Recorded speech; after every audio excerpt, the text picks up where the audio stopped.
Rebel star Prabhas ప్రస్తుతం రెండు సినిమాలు సెట్స్ మీద ఉంచాడు. అందులో ఒకటి మారుతి డైరెక్షన్ లో తెరకెక్కుతున్న రాజాసాబ్ కాగా మరొకటి హను రాఘవపూడి డైరెక్షన్ లో తెరకెక్కుతున్న ఫౌజీ ఒకటి.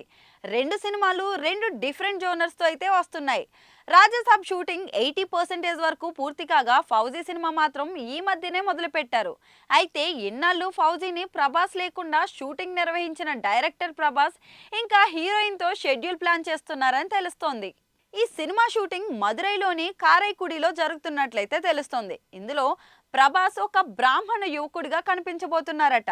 దేవీపురం అనే అగ్రహారం బ్యాక్డ్రాప్ లో ఈ షెడ్యూల్ జరగబోతుందని తెలుస్తోంది. దాదాపు 20 రోజుల పాటు ఇక్కడ షూటింగ్ జరగబోతుందని తెలుస్తోంది. పీరియాడికల్ మూవీగా తెరకెక్కబోతున్న ఈ సినిమాకి ఫ్యాన్స్ కి సూపర్ ట్రీట్ అందబోతుందని అంటున్నారు.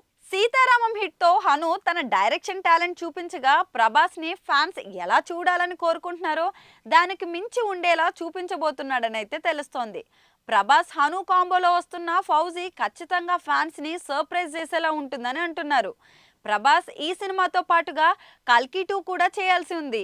ఈ ఇయర్ సెకండ్ హాఫ్ లో ఆ సినిమాకు తన డేట్స్ ఇస్తున్నట్లయితే తెలుస్తోంది. దీనితో పాటుగా సందీప్ వంగాతో చేయాల్సిన స్పిరిట్ సినిమాకు కూడా ప్రభాస్ డేట్స్ అడ్జస్ట్ చేస్తున్నారు. ప్రభాస్ నుంచి ఈ ఇయర్ రెండు సినిమాలు వచ్చే అవకాశం ఉన్నట్లయితే తెలుస్తోంది. రాజాసాబ్ అసలైతే ఏప్రిల్ 10న రిలీజ్ అనుకున్నారు, కానీ ఇప్పుడు ఆ డేట్ కి రావడం కష్టమని అయితే అర్థమైపోతుంది. ప్రభాస్ ఫౌజీని కూడా ఈ ఇయర్ ఎండింగ్ లేదా 2026 సంక్రాంతికి రిలీజ్ ప్లాన్ చేస్తున్నారని తెలుస్తోంది. ప్రభాస్ సినిమా లిస్ట్ చూసి రెబల్ ఫ్యాన్స్ అంతా కూడా సూపర్ ఎగ్జైట్ అయితే అవుతున్నారు. తప్పకుండా ఈ సినిమాతో ప్రభాస్ మరొకసారి పాన్ ఇండియా లెవెల్లో సెన్సేషన్ సృష్టిస్తాడని ఫిక్స్ అయ్యారు.